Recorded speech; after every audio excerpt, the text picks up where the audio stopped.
மகத்தான மாமனிதரை இந்த நாடு இழந்திருக்கிறது. இந்த நாடு அடிமைப்பட்டு கிடக்கும்போது அதன் விடுதலைக்காக போராடிய வீர இளைஞர்களில் ஒருவர். எண்ணற்ற அடக்குமுறை, ஒடுக்குமுறை எல்லாவற்றையும் கடந்து துளியும் தன்னலமில்லாத இந்த மண்ணுக்கு மக்களுக்குமாக அரும்பாடு ஆற்றிய ஒரு ஆகப்பெரும் தலைமை. எங்களை போன்ற பிள்ளைகள் முன்னெடுத்த போராட்டங்களில் கூட இந்த தலைமுறை பிள்ளைகளோடும் போராட்டங்களில் பங்கேற்ற பெருந்தகை.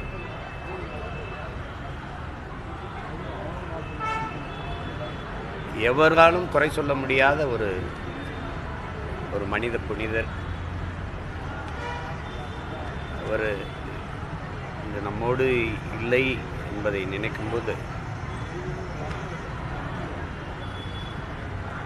மிகுந்த மன வலியாக இருக்கிறது. பல நினைவுகள், அவரோடு நாங்கள் நெருங்கி பழகிய காலங்கள், ஒரு 100 ஆண்டு கால வரலாறு.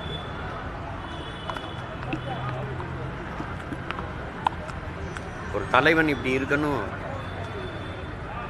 எளிமையாக, நேர்மையாக, தூய்மையாக ஒரு தலைவன் இப்படி இருக்கணுங்கிறதுக்கு ஒரு சான்று.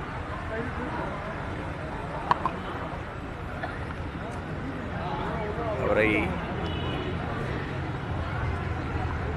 இன்றைக்கு இழந்திருக்கோன்னு நினைக்கும் போது ரொம்ப மன வேதனையாக இருக்கு. ஐயா நல்லக்கண்ணு அவர்களை இழந்திருக்கிற குடும்பத்தார், அவரை அன்பு கொண்டு நேசித்த தமிழ் சமூகம், அவர் சார்ந்திருந்த இந்திய கம்யூனிஸ்ட் கட்சியினுடைய தோழர்கள் எல்லோருக்கும் என்னுடைய ஆறுதல். மகத்தான தலைவனுக்கு என்னுடைய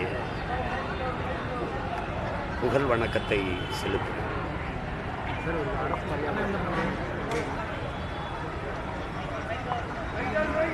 அரசு மரியாதை கேட்டு கொடுக்கறதில்ல, அவருக்கு கொடுக்கணும்.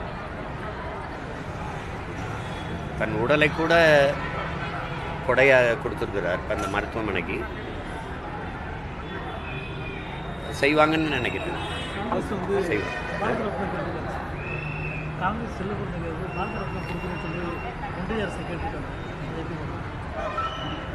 கொடுக்கணும். நாட்டு விடுதலைக்காக போராடியவர், கொடுக்கணும். அவங்க செய்வாங்களான்னு தெரியல. ஏன்னா அவங்களுக்கு தெரியும், எங்கள் பாட்டை நாட்டு விடுதலைக்கு செக்கிழுத்தவனுக்கே கொடுக்கல. விடுதலை பாவனன் பாரதி நம்ம பாட்டேன், அவனுக்கே கொடுக்கல. அதனால அந்த விருது மேலே எங்களை போன்ற பிள்ளைகளுக்கு மதிப்பு இருக்கிறது இல்லை. உங்களுக்கு புரியுது? விளையாட்டு வீரர் சச்சின் டெண்டுல்கர் கொடுத்த விருதை விடுதலை போராட்ட வீரர்களுக்கு கொடுக்கல அப்படின்னு நினைக்கும்போது அந்த விருது மேலே நமக்கு மதிப்பு இல்லை. அது பேசி பயனில்லை.